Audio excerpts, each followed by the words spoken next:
Anyway, Dougie said to me, you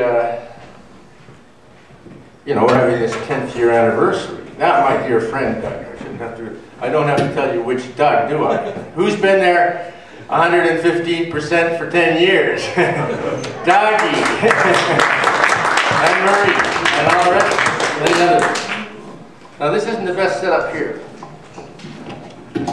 No worries, you take your time, we'll get that down. Sorry, not trying to be picky here. Just gonna have no. Get correct. That's perfectly good. Gotta get it right here. So what? Anyway, Doug said to me, "Come and play an anti-war song," and I thought, sure, because I always jump at the chance to play at any rate. And I thought, geez, about 10 years ago, I wrote an anti-war song. I sang it at the Edmonton's Littlest Folk Fest. I thought, it must be 10 years ago. So I thought I'll go back in my, and thank goodness I never throw anything out. I have every set list from every gig I ever did in any town, in any part of the country.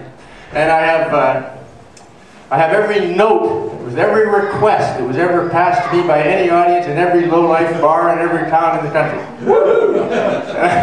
I have every chart that I wrote for every student, and I Xerox the ones if I give them to the students. I got everything in my box, in my big case, I have a special old-fashioned file cabinet, which is special for these things. And I went through it, because I knew it was there. I went back 8 years, 9 years, 10 years, 11 years, 13, 14, 15 years ago I wrote an anti-war song. Before Iraq, if you can imagine. So I dug it out. And I looked at it. I even practiced it a bit. And then I said, I have to be honest, it's not that great. It's not that great a war song. It was called The Smell of War.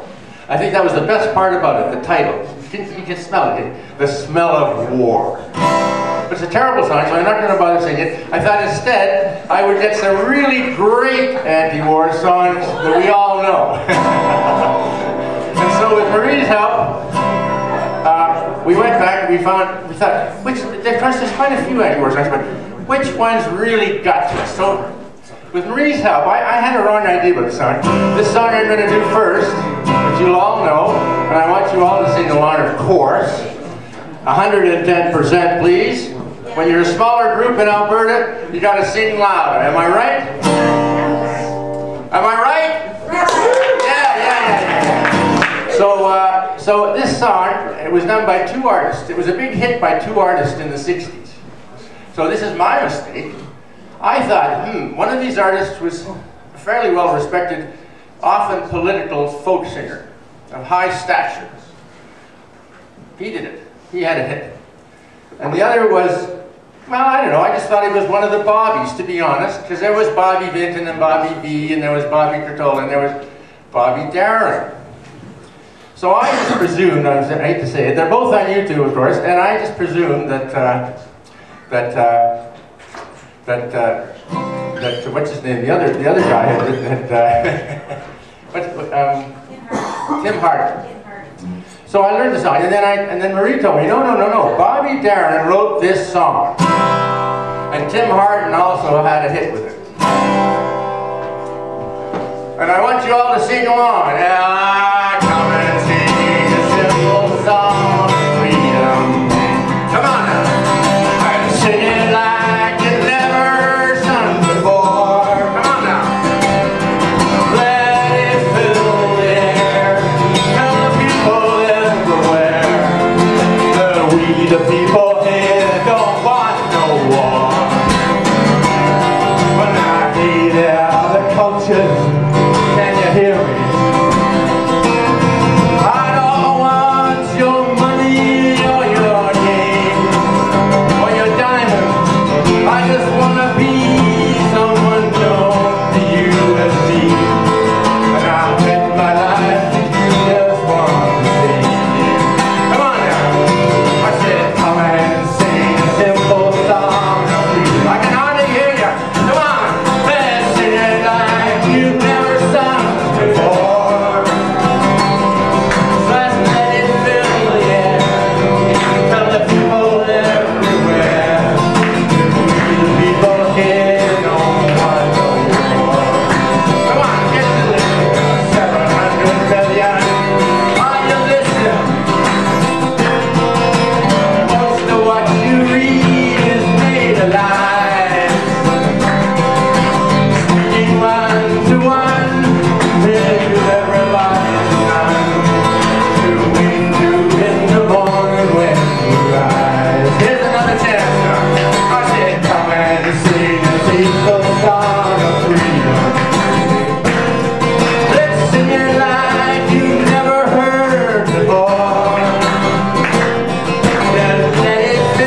enjoy doing battle. Like presidents, prime ministers, and kings. Songs that spill themselves so they can fight amongst themselves. And leave us be with those who want to sing. Let's sing! Say, come and sing a simple song of freedom. Let's have a little harmony. Now sing it like you never sung before. Come on, raise your granny. Well, let it fill the air. Tell the people everywhere. But we the people here don't want no war. No, no, no. So we the people here don't want no war. Big finish now.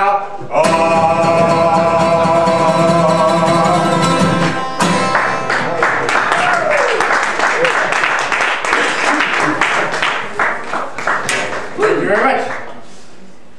So what I can't figure out, 10 years ago we saw this cowboy, bushy boy, doing what he was doing, and he had Rumsfeld and Ashcroft and Pearl and all the other neo-fascist comrades. And we knew that they were a problem, and much of the world hadn't twigged to that yet. But for God's sake, they got rid of them, those people down in the United States to some degree. Why do we have the last Bushist government in the Western world, it seems to me? Why is that? Why do we have the last government that seems to be playing on Bush policies after they've been discredited everywhere else almost? Why is that? I wonder. So here's another song which you all know. And here's another song that the author of this song is not as well known as the song itself. Another example of a wonderful, wonderful song that took off. And now a lot of people have sung this song. And I think you've probably sung it, I hope, in your, probably in the 10 years you must have sung this song a few times, I'm sure. So this is a nice little waltz to send us on our way to the end of the day here. Last night, the strangest dream that I never had before. By the way, this is by Earl McCurdy. We should get to know this guy's name, because this song's going to be with us an awfully long time. Hello, listeners. Last night, the strangest dream that I ever had before. I dreamed the world had all agreed to put an end to war. I dreamed I saw a mighty room full of women and men, and the paper they were signing said they'd never fight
was spread on the ground.